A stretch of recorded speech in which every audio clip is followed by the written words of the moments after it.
Čus,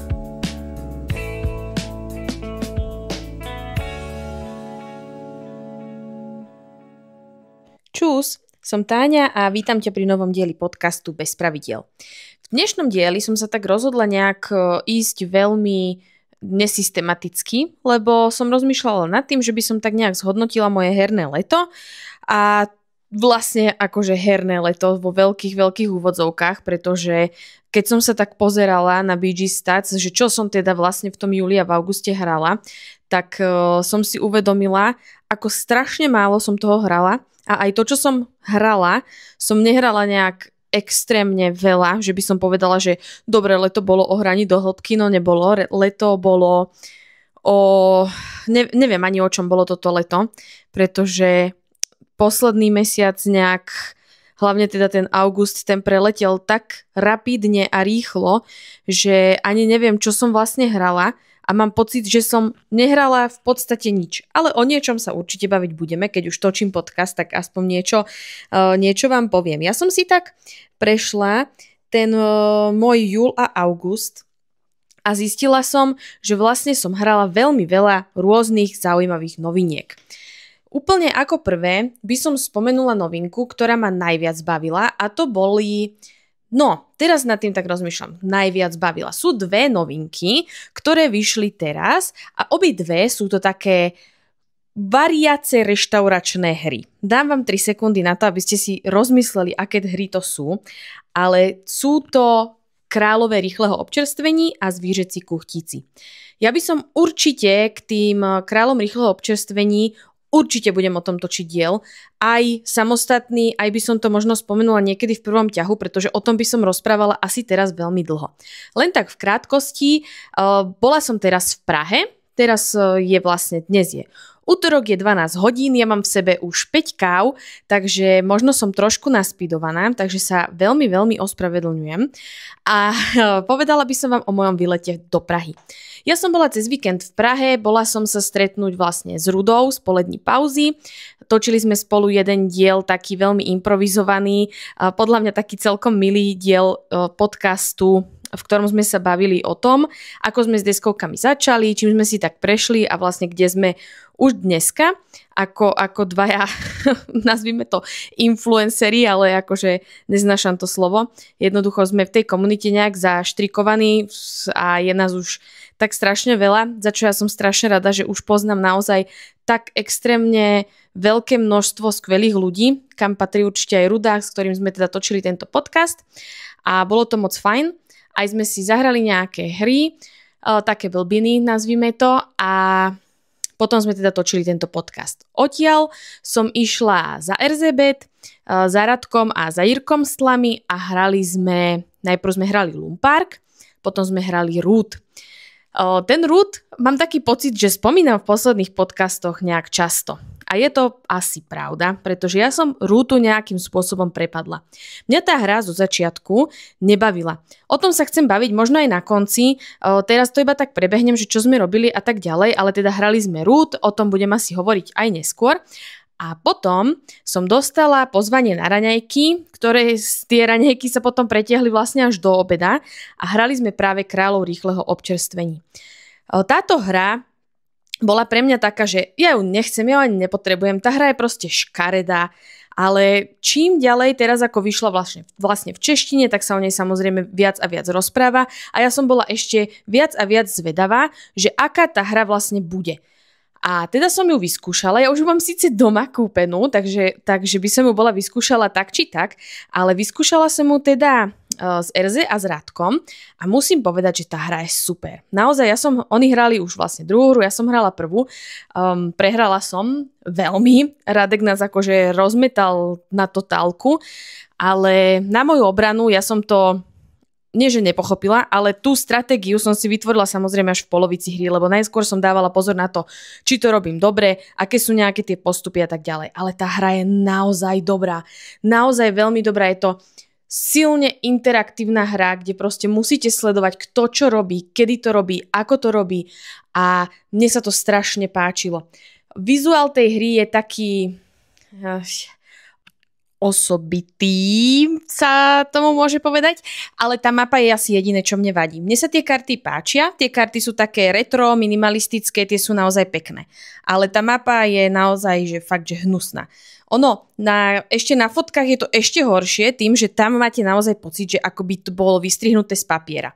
Ale keď je to ten kartón, tak je to samozrejme také príjemnejšie. Aj sú tam vlastne peniaze, ktoré sú ako z monopolov, normálne papierové, čo je ani, neviem, či v nejakej hre okrem monopolov alebo investora alebo týchto dostihov boli takéto papierové peniaze. A to sa mi napríklad strašne páčilo, ale my sme to teda hrali s mincami, alebo sa toho dá hrať s čipmi. Uvidím, že do akého štádia sa dostaneme my, keď to budeme reálne hrať. Ale čo je dôležité podotknúť, ľudia, keď si tú hru chcete zaobstarať, tá hra potrebuje insert. Tam je tých kariet tak strašne veľa.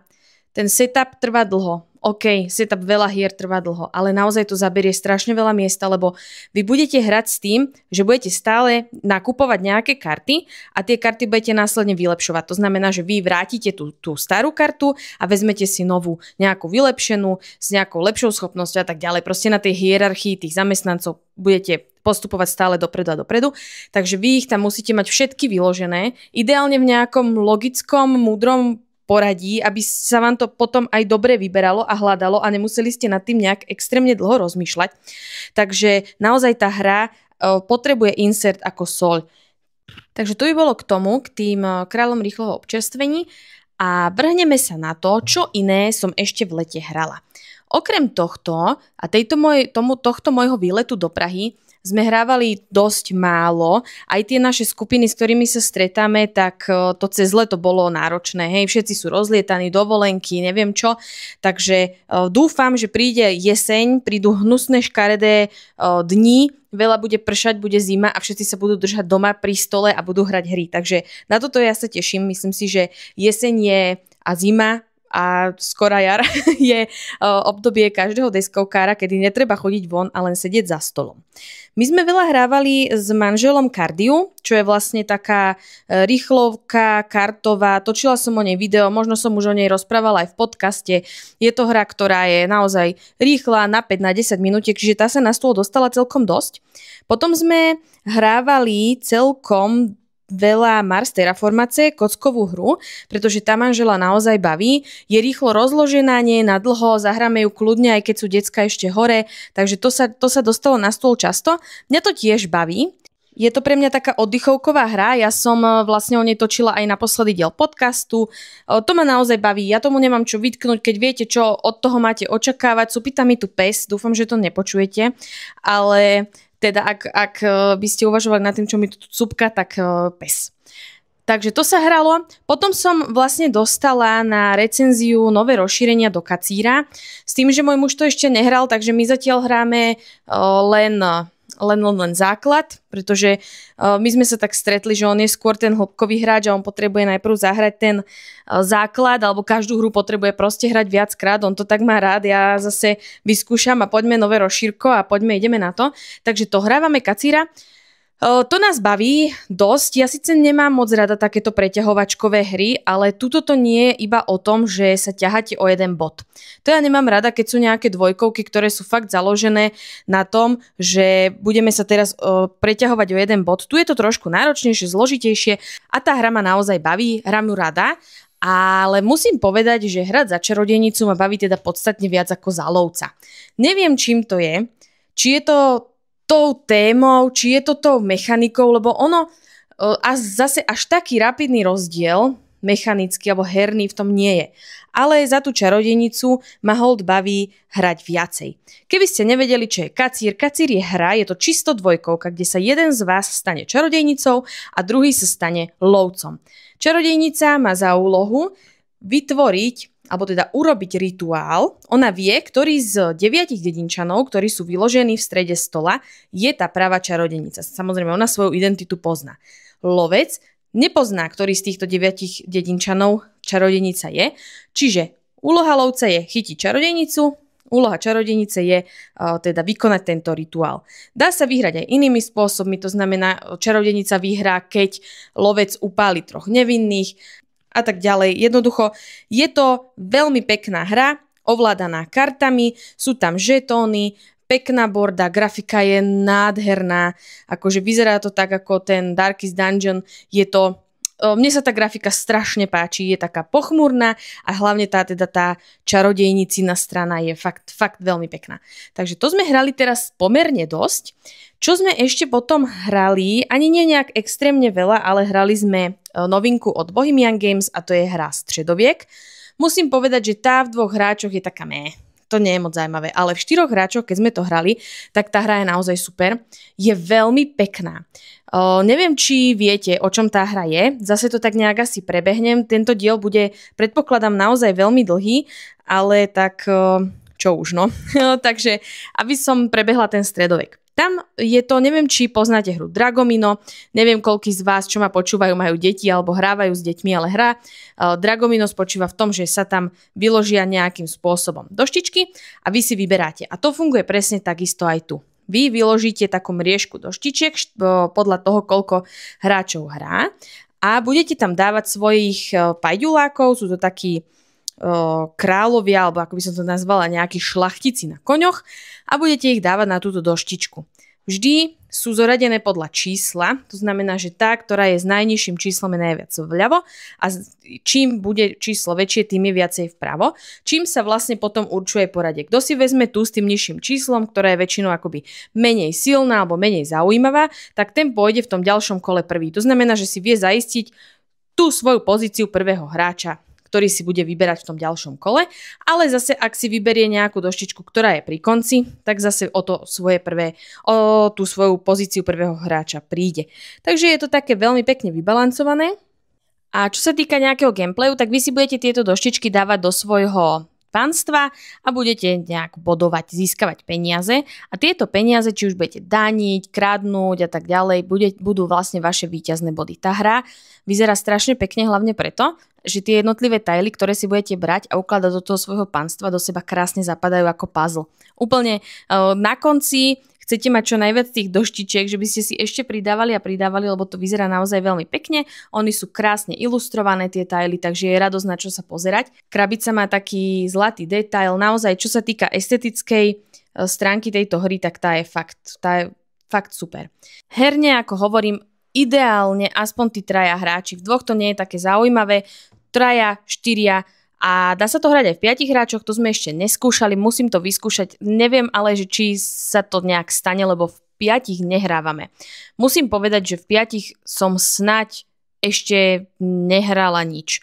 Takže takto na týchto mojich herných večeroch, keď sa stane, napríklad niekde sa stretneme 5, tak OK, ale veľmi málo kedy. Čo som preskočila, keď som už hovorila o tých kuchárskych reštauračných hrách, sú Zvířecí kuchtíci. Táto hra vyšla od Rexíkov teraz prednedávnom a ja musím povedať, že ma veľmi, veľmi prekvapila. Tak ako ma draci v práci nejakým spôsobom sklamali, alebo nechcem ani povedať, že sklamali, ale jednoducho ja som čakala od tej hry, že to bude trošku taký komplexnejší zážitok. A pritom je to iba, že niekde položíte mypla a zoberiete si suroviny. Nie je to nič nejak extrémne zaujímavé, ale Zvířecí kuchtici naopak ma prekvapili veľmi milo. Mala som po tých drakoch trošku také akože zmiernené očakávania, ale toto je fakt super. Celá pointa tej hry je v tom, že vy máte vlastne nejakú svoju reštauráciu a chodíte do určitých lokalít si zbierať suroviny, aby ste z nich mohli uvariť jedlo. Hra sa hrá na 7 kôl, kedy v prvých 3 kolách a v nasledujúcich 3 kolách varíte jedlo, ktoré je nejak určené, nepôjdem úplne do podrobností a v poslednom kole, v tom 7. varíte jedlo pre kritika.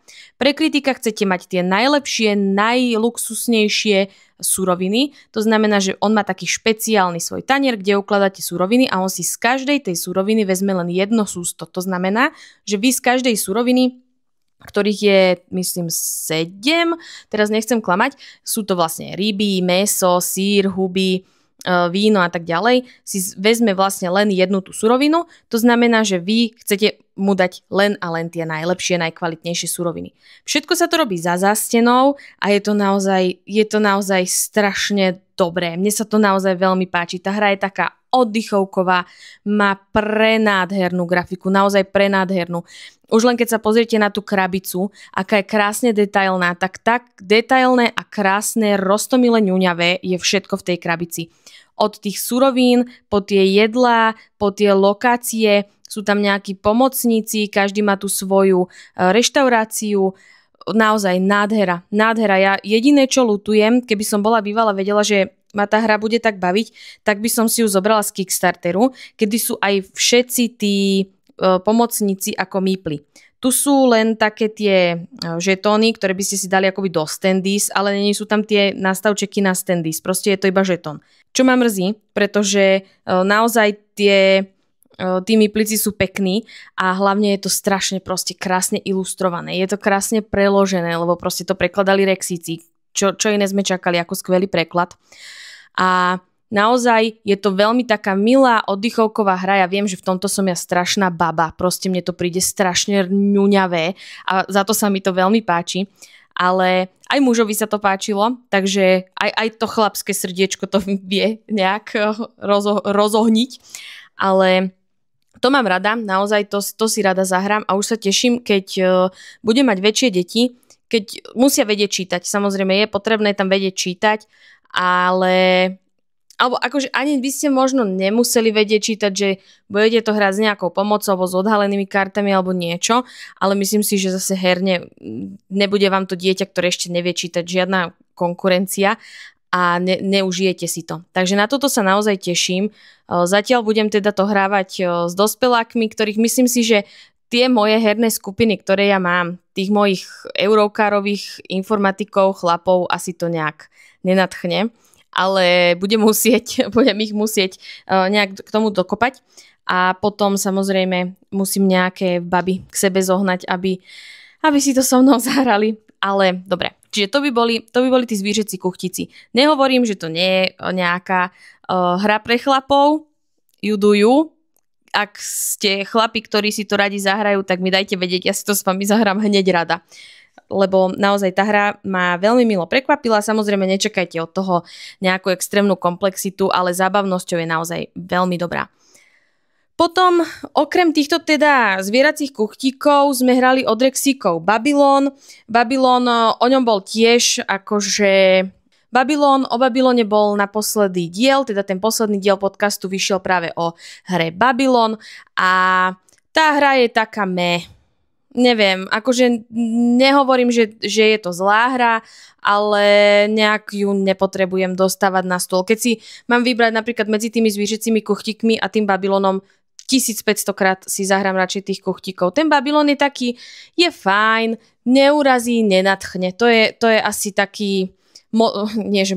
opis tejto hry v krátkosti. Neurazí, nenadchne. Jednoducho, áno, bolo to dobré, áno, keď to niekto vytiahne, že si to chce zahrať, zahrám si to, ale že by som to nejak vyhľadávala, to ma mrzí, to asi nie. A to ma ale mrzí naozaj, lebo tá hra je krásna, dúfala som, že ma bude baviť viacej.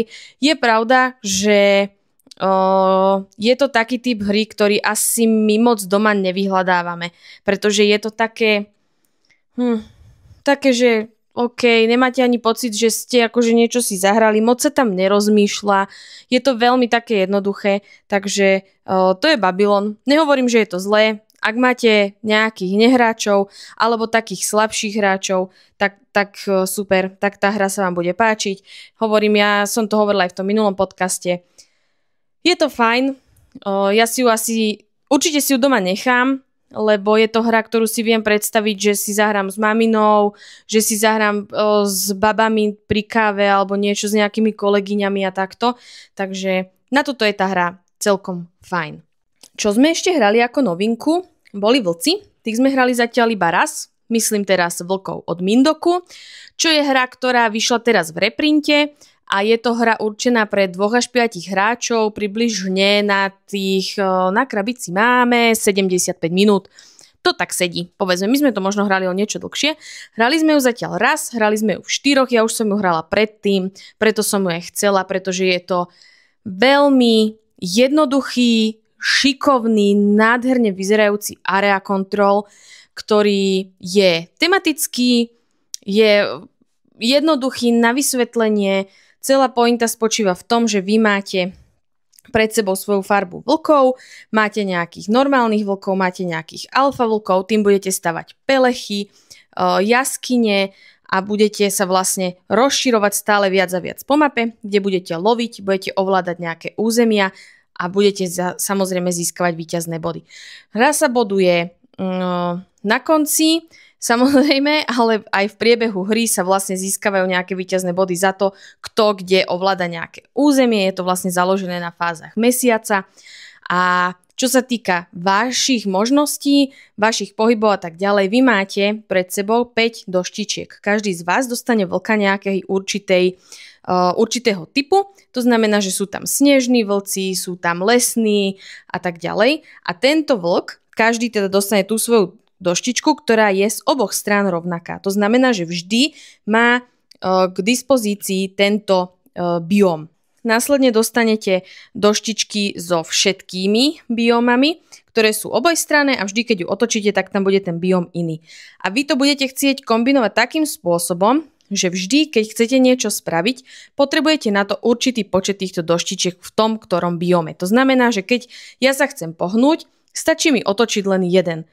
Keď chcem postaviť napríklad ten pelech, tak mám 2, ktoré musia byť rovnaké, ja ich zase otočím.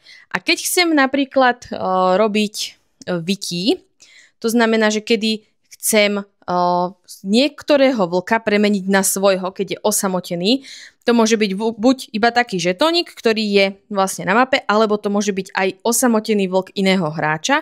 Otočím 3 tieto doštičky a ja mu viem tohto vlka ukradnúť, respektíve premeniť ho na svojho, že sa stane súčasťou tej mojej svorky.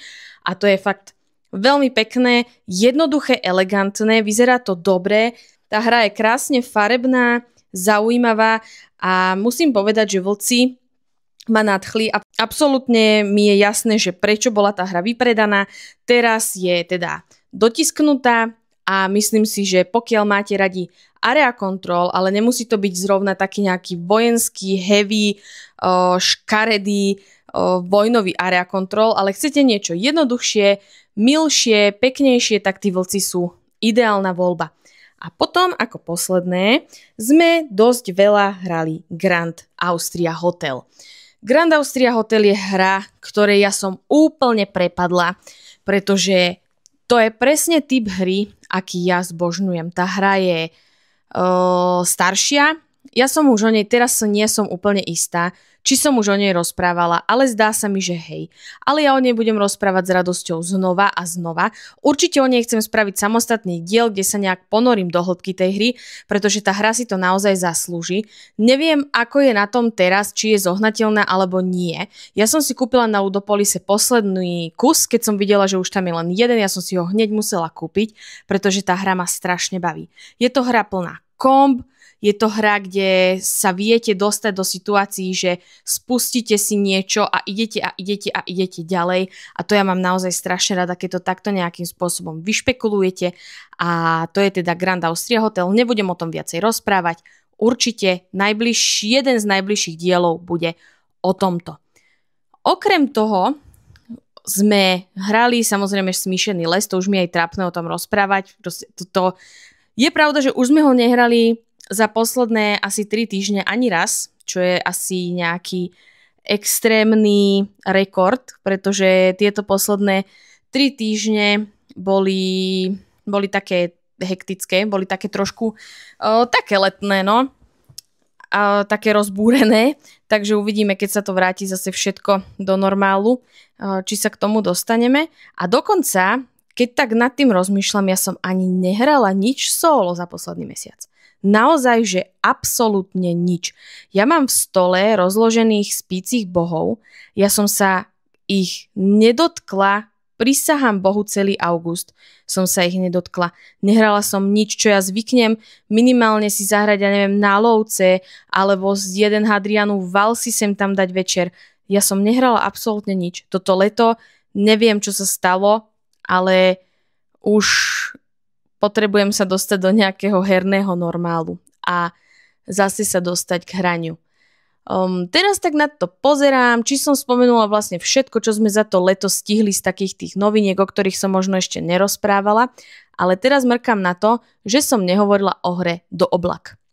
Hra do oblák od tlamy je veľmi pekná taká budovateľská hra. Ja by som chcela natočiť aj video o nej, pretože mi príde, že tak dosť zapadla. Pritom je to za mňa veľmi pekná hra, v ktorej budete stavať na mapu budovy. Tie budovy budete stavať v 4 rôznych farbách, do výšky budete ich stavať a je tam veľmi pekný taký mechanizmus platenia. To znamená, že vy keď postavíte nejakú budovu, farby, ktorú si vyberiete, tak musíte platiť takým štýlom, že vy zaplatíte alebo postavíte poschodia vedľa tejto. Teraz neviem, či tomu rozumiete. Je mapa, tá mapa, na nej sú políčka, ktoré niektoré spolu susedia, samozrejme je tam taký pavúk, ktorý vlastne symbolizuje to, kde a ktoré políčka so sebou susedia a nesusedia. Vy keď postavíte na jedno políčko nejakú budovu, vždy musí s niečím susediť, takže vždy budete niečo platiť. A platíte, napríklad ja postavím sem bielu a susedí len s hnedou, to znamená, že ja musím mať biele to poschodie a hnedé, aby som ho vlastne akoby zaplatila. A následne budem dávať strechu na hoci ktoré z týchto 2 poschodí, ktoré ja som postavila. Čiže vy chcete aj stavať nejaké iné poschodie a dáte si svoju strechu na to akoby zaplatené. Dúfam, že tomu rozumiete. Vysvetlila som to tak nejak zvláštne, ale je to naozaj jednoduchá hra. Ak to poznáte, alebo si to viete predstaviť, tak určite vám to dáva zmysel. Teraz tu tak sedím, pozerám na tie svoje hry a úplne cítim ten absťak, ktorý mám, lebo by som si zahrala naozaj že všetko. Úplne, že každú jednu krabicu, čo tu mám, by som si okamžite zahrala. Pozerám sa tu na ten Voidfall nádherný, ktorý som nehrala už ani nepamätám. A úplne len vidím tú krabicu a som, že Ježišmaria, potrebujem si to zahrať. Takže predpokladám, že dotočím tento podcast a rozložím to na stôl a myslím si, že už keď to bude rozložené, tak už sa k tomu dostaneme. Do Voidfallu sa mi nikdy nechce ísť, lebo sa mi ho nechce rozkladať, nechce sa mi tam hľadať jednotlivé tie dieliky, mapy a tak ďalej, ale už keď to rozložím, tak už to pôjde. No a teraz by som sa asi vrhla na nejakú tú hlavnú tému. Ja som tak nejak hovorila, že by som chcela hovoriť o hrách, ktoré ma bavili a už ma nebavia a o hrách, ktoré ma nebavili a už ma bavia. Takže by som začala možno skôr tým pozitívnym, to znamená hry, ktoré ma nebavili a už ma bavia. A tam jednoznačne s obrovským náskokom je hra Root. Hra Root sa ku mne dostala naozaj veľmi, veľmi dávno. Ja som si ju kúpila snáď ešte len v mojich úplne že herných začiatkoch s tým, že to bude super, je to asymetrická hra, vyzerá pekne, je nejaká taká vojnová, ale nečakala som, že bude nejak extrémne náročná, hlavne teda podľa toho, keď som videla tú grafiku. A my sme ju, rozchodiť sme ju rozchodili, hrali sme ju, ja si to pamätám, ale hrávali sme ju len v 3. A pamätám si, že ma tá hra nejak extrémne nebavila. Že som bola taká, že fajn, ale že by som bola z toho tak na vetví ako všetci. To som bola taká dosť prekvapená, že prečo sú všetci takí odrovnaní z tej hry. A teraz si môj brat našiel priateľku a ona má Root veľmi rada a vždycky, keď teda k nám prišli, takže či si nezahráme Root. Ona má vlastne úplne všetko, čo do Rootu vyšlo, takže je z čoho vyberať. A musím povedať, že myslím, že to bola tá prvá hra, ktorú sme hrali a možno aj nie, ale hrali sme aj vlastne, že sme si dali len ten oldschoolový základ a bolo to moc fajn a potom, že či si zahráme znova, ja že však tak zahrajme si a nejak som nad tým začala stále viac a viac rozmýšľať, že ona tá hra ma celkom aj ako baví a bola som veľmi prekvapená z toho, lebo ja vždycky hovorím, že area control hry ma nebavia. A teraz tak rozmýšľam, že vlci ma bavili, Root ma baví, Arx, o tom sa budeme baviť, ale Arx ma tiež bavil. Neviem, akože ja skôr hovorím z toho, že Blood Rage ma napríklad strašne nebavil.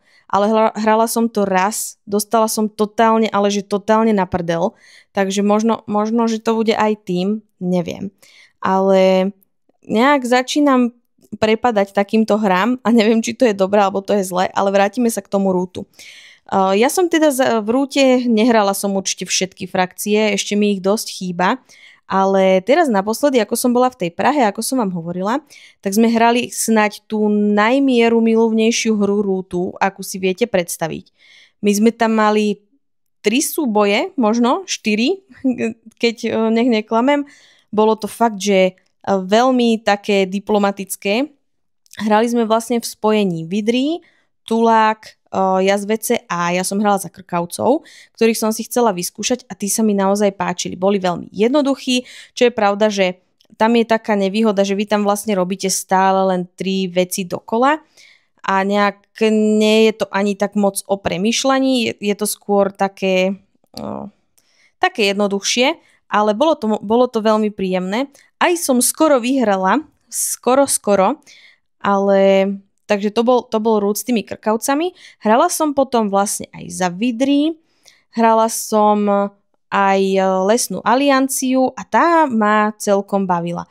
Dá sa povedať, že ono je to dosť taká presilnená frakcia. Dá sa povedať, že som veľmi rýchlo a veľmi jednoducho vyhrala, ale už sme dohodnutí, že dáme znova a vlastne by sme išli myšky proti potkanom plus teda 2 nejaké iné frakcie a uvidíme, či to bude znova to isté, pretože tí potkani, keď hrali takto, aby ste neboli úplne mimo. Mali sme jednu hru, kde sme hrali, už neviem, aké frakcie boli všetky, ale 2 z nás boli vlastne, ja som bola za myšky, to znamená za lesnú alianciu a brat hral za potkanov. To sú takí červení potkaníci a bolo to naozaj veľmi ofús, že som vyhrala doslova, takže chceme to vyskúšať znova, keď nejak musíme sa do toho viac dostať. My tým, že nemáme to tak nahrané, tu je najideálnejšie, keď ten rúd hráte tak, že všetci vedia hrať všetky tie frakcie, ktoré v tej hre sú, lebo si viete navzájom škodiť. U nás alebo teda ja tým, že sa do toho rútu ešte len dostávam, často sa mi stane, napríklad teraz, ako sme hrali v tej Prahe, takisto aj naposledy, ja napríklad absolútne neviem, ako sa hrajú jazvece. Absolútne neviem, ako im môžem uškodiť, lebo som ich ešte nehrala, nemala som nejak mozgovú kapacitu vnímať ešte aj ich. Lebo vedela som, ako sa hrá tulák, vedela som, ako sa hrajú vidry, vedela som, ako sa hrajú tie moje krkavce, ale jednoducho tie jazvece už som neovládala, ako sa hrajú, takže som ich úplne vytesnala a žiadnym spôsobom som im neškodila a to práve v rúte nechcete. Vy chcete, aby ste vedeli, ako sa hrá úplne všetko, aby ste vedeli, kto, prečo, ako, čo práve urobil. Takže to v rúte sa moc nevypláca ísť do toho s tým, že neviete, ako sa niektorá z tých frakcií hrá.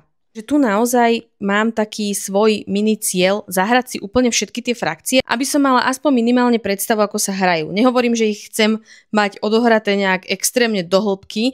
Ono sa to aj ťažko dá, keď chcete hrať všetky tie frakcie. Tých frakcií už je naozaj dosť, teraz vyjdú zase nejaké nové, takže naozaj je tam čo objavovať, je tam čo skúmať a toto je hra, ktorú ja asi prvú zo všetkých hier si chcem naozaj vyhrať poriadne do hĺbky, pretože každá tá frakcia sa hrá úplne inak, alebo teda vy nad ňou premýšľate úplne inak, keď ju hráte prvýkrát, keď ju hráte druhýkrát a keď ju hráte piatýkrát. Keď už naozaj viete a samozrejme úplne inak tie frakcie hráte, keď máte inú kombináciu tých frakcií pri stole. Takže táto hra je naozaj veľmi zaujímavá. Veľmi pekne je vybalancovaná, takže mňa naozaj začala baviť veľmi. Musím povedať, že sú frakcie, ktoré ma nebavili a sú frakcie, ktoré ma bavili viac. Napríklad taký tulák ma baví určite viac ako tí krkavci napríklad.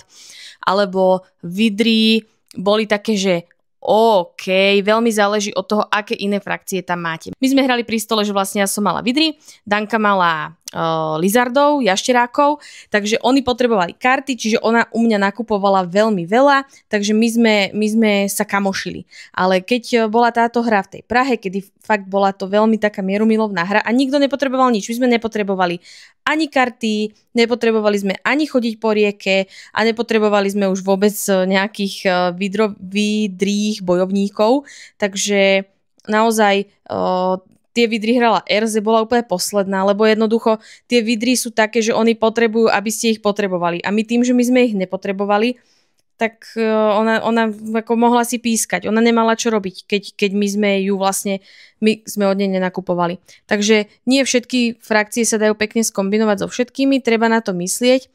A tak, no. Čiže to je root. A teraz by som sa možno vrhla k tomu Arksu.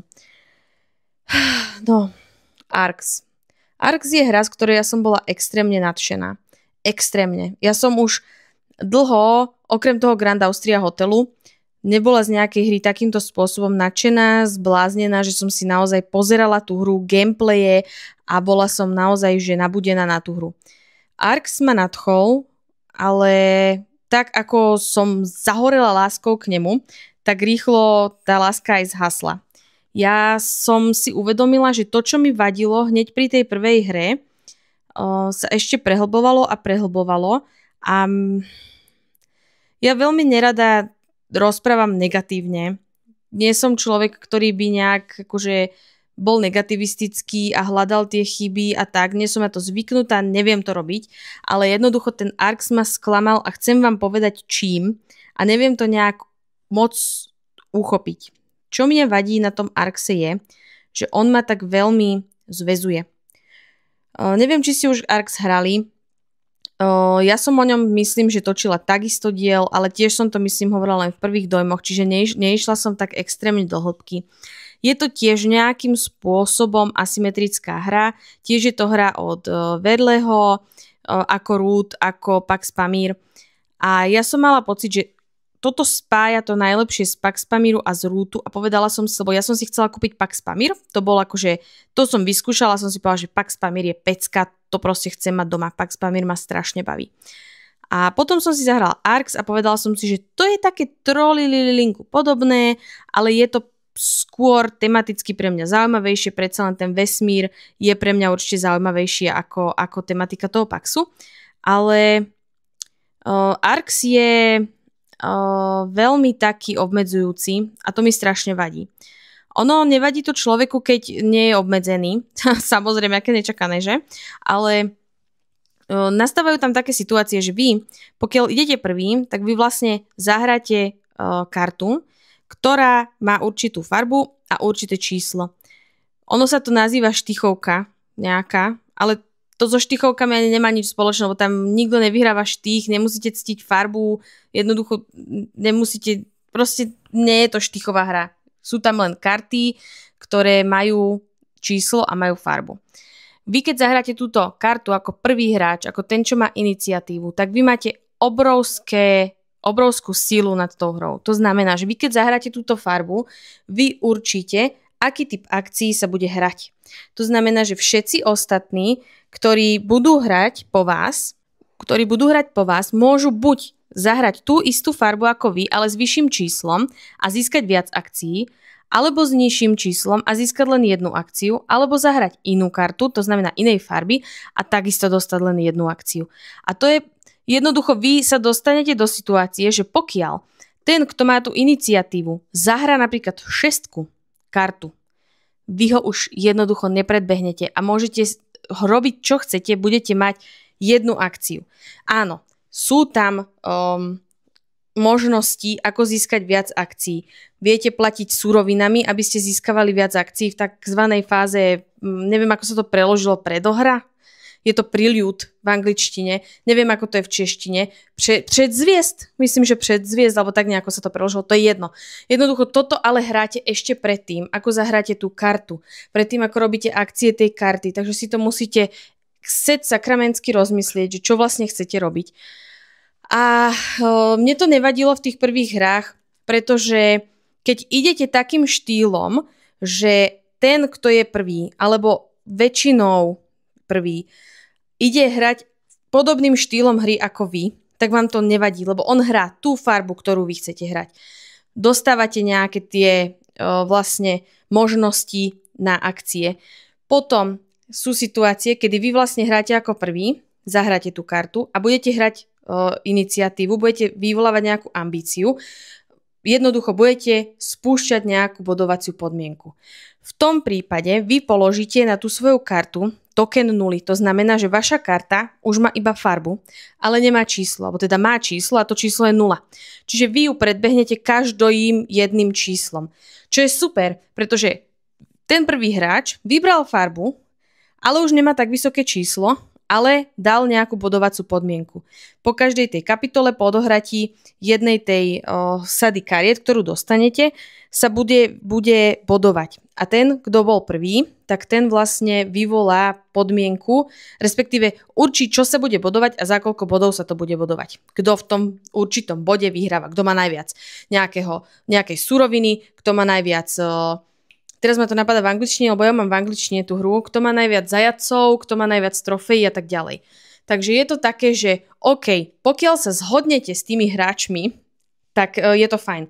Ale keď vidíte na niečo úplne iné a teraz ešte nastane situácia, ktorá sa stala v 2 hrách a vtedy som si uvedomila, ako ma to strašne sere, keď mali hráči kartu, ktorá hovorí, že keď vyvoláš ambíciu, nemusíš si tam dávať tú 0. To znamená, že oni tam dali proste nejaké číslo a nedali si tam tú 0. To znamená, že my už sme mali naozaj ťažké ich prebiť tými svojimi kartami a tým sme získavali vlastne menej akcií a strašne bolo v tej hre dôležité byť prvý, aby ste mohli určiť, čo sa bude robiť, čo sa bude bodovať, aká karta, teda aká farba sa bude hrať a tak ďalej. Takže toto mne začalo dosť vadiť. Takisto ja nie som odporca kockových súbojov. Ja s tým rátam, je to náhodnosť, takisto keby ste boli lode vo vesmíre, tak je tam nejaká náhodnosť, či trafíte alebo netrafíte, ale ešte je tam tá výhoda, že vy si vlastne viete vyberať, aké chcete kocky. Viete si vybrať kocky, ktoré sú také bezpečnejšie, viete si vybrať také riskantnejšie kocky, tie pomery si viete určiť sami, to sa mi veľmi páči. Ten súboj na tom Arxe je zaujímavý, ale možno, že je to aj tým, že som ovplyvnená, že naozaj bola hustá, nepríjemná atmosféra veľakrát pri stole, keď bolo tam viacero nejakých súbojov. Tie súboje sa nepodarili práve kvôli tomu, že padalo na tých kockách jednoducho nevhodné symboly. Môjmu manželovi padali tie kocky naozaj strašne zlé. V každom jednom súboji proste dal jeden úder. On dostal neviem koľko naspäť. Nebolo to príjemné. Bolo vidno, že je nahnevaný, že proste tá hra ho pojíždí, aj keď sa snaží. A toto sa zopakovalo aj nasledujúcu hru. On potom povedal, že on už to hrať nebude, že jeho to proste nebaví, že jeho to štve, že on si tam... Lebo je to skôr taktická hra ako strategická, tam sa stále niečo mení, stále je niečo inak. A musím povedať, že ja som veľmi taká špongia na takéto veci, že keď je dusno aj v živote, aj pri stole, jednoducho keď sú veci na prd, tak ja to do seba nacucnem a neviem to tak nejak pustiť. A takisto to bolo aj tu, že jednoducho keď sa tým hráčom tá hra nepáči, sú frustrovaní, nepríjemní, tak ja si to neviem užiť. Ja som není taký typ, že by som sa na tom akože zasmiela, že aha, nejde ti to a tak, takže možno, že to je aj týmto, že bolo veľa takých nepríjemných situácií pri stole, že naozaj sa hráčom nedarilo a bolo to už také akože na hrane fakt takého nasratia. Ale ja som nad tým veľa aj rozmýšľala, že nejak tam vadí mi to, opakujem to už neviem koľkýkrát, že tá hra je strašne obmedzujúca za mňa, že naozaj keď dostanete blbé karty, dostanete, nechcem povedať, že blbých protivníkov, ale keď dostanete naozaj, že blbých protihráčov, ktorí idú na volačo úplne iné ako vy, stále si síznú, teda zoberú si tú iniciatívu pre seba, tak naozaj vy sa môžete aj roztrhať, pôjdete stále 4. alebo 3. a môžete proste robiť, čo chcete a neurobíte proste nič. Naozaj tá hra vás vie dostať do situácií, kedy neurobíte nič, aj keby ste strašne chceli. Ja som mala naozaj ťahy, kedy som mala jednu akciu a že nemala som absolútne čo a mohla som urobiť akurát tak pohyb.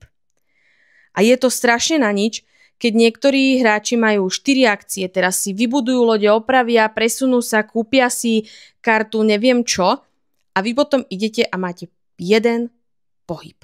To je proste tak strašne frustrujúce, že naozaj ani ja nemám chuť ten Arx vyťahovať. Ja som si ho kúpila aj s tou obrovskou krabicou tej kampane, lebo som bola úplne nabudená, aby sme to cez leto zahrali. Ani len pravidla som si ešte neprečítala. A normálne mi je do plaču zo samej seba, že hej, nebolo to 5 korún, tá krabica bola drahá a ešte som ju ani len nevybalila poriadne. Takže musím sa do toho dostať, musím si prečítať tie pravidlá a vyskúšať tú kampaň, lebo bavila som sa práve s Jirkom, s Tlami, ktorý, ak ho sledujete na Instagrame, na Instagramovom profile Covšenerdit, tak on to tam viackrát hovoril, že tá kampaň je jednoducho. Myslím, že to hovorí aj vlastne vo videu u Erzebet, ktorá sa vyjadruje k Arxu, že tá kampaň tomu dáva ten správny říz, tie správne grády a naozaj preto sa na to teším, preto som si ju kúpila, lebo ja mám rada kampaňové hry, ale málo kedy sa k ním dostanem, lebo tak keď to býva na 10, na 12 zahratí, tak je to náročnejšie, ale táto kampaň je na 3 zahratia, takže si myslím, že by to mohlo byť fajn, ale musím sa k nej dostať. Ale to je naozaj hra, ktorá ma veľmi bavila a už ma vôbec akože nie, že nebaví.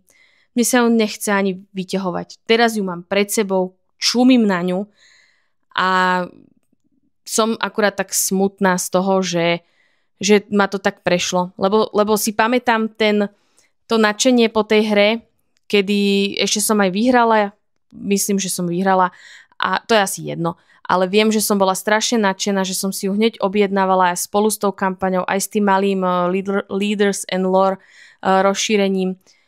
Ale no, to je Arx. Arx je... Ak máte radi takéto hry a nevadí vám to, tak určite si to zahrajte. Tá hra nie je zlá, ja nehovorím, že nie je zlá, len je obmedzujúca a hlavne pre nás, čo sme eurohráči a ja mám rada, keď mám viacero možností, čo môžem spraviť, kam sa pohnúť. Keď aj sa dostanem do kúta, tak sa viem nejakým spôsobom z toho kúta dostať. Či už mojou šikovnosťou, alebo zmenou stratégie, alebo niečím. Ale tu naozaj, keď ste už, ja som nejaká vulgárna v tomto podcaste, v tomto dieli, ale tu už keď ste proste v prdeli, tak ste proste v prdeli. Už neviem, čo by som mohla urobiť, aby som vyhrala. Keď už vidím, že fakt nemám si ako zobrať iniciatívu, nemám si ako zobrať zdroje, karty sú také, že fakt mi to akože nič nedá, dostanem nízke čísla, môj protihráč má tú kartu, že nemusí tam dávať tú nulu.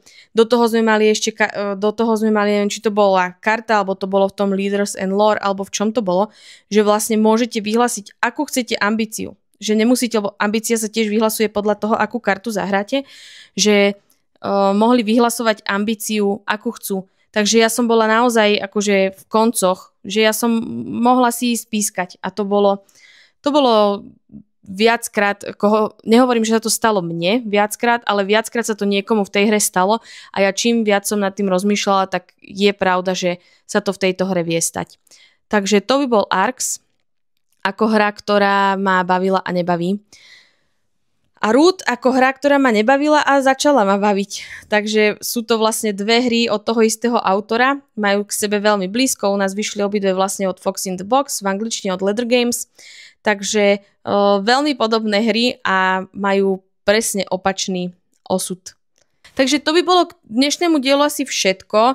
Pozerám, že už nahrávam naozaj dlho a to som ani neišla ničím nejak extrémne do hĺbky. Uvidím, že k čomu sa dostanem pri najbližšom dieli, ale toto boli len taký prierez mojim letom a teda Root a Arx ako dve hry, na ktoré som zmenila názor. A to je k dnešnému dielu úplne všetko. Počujeme sa pri ďalšom, hrajte hry a majte sa krásne. Čaute.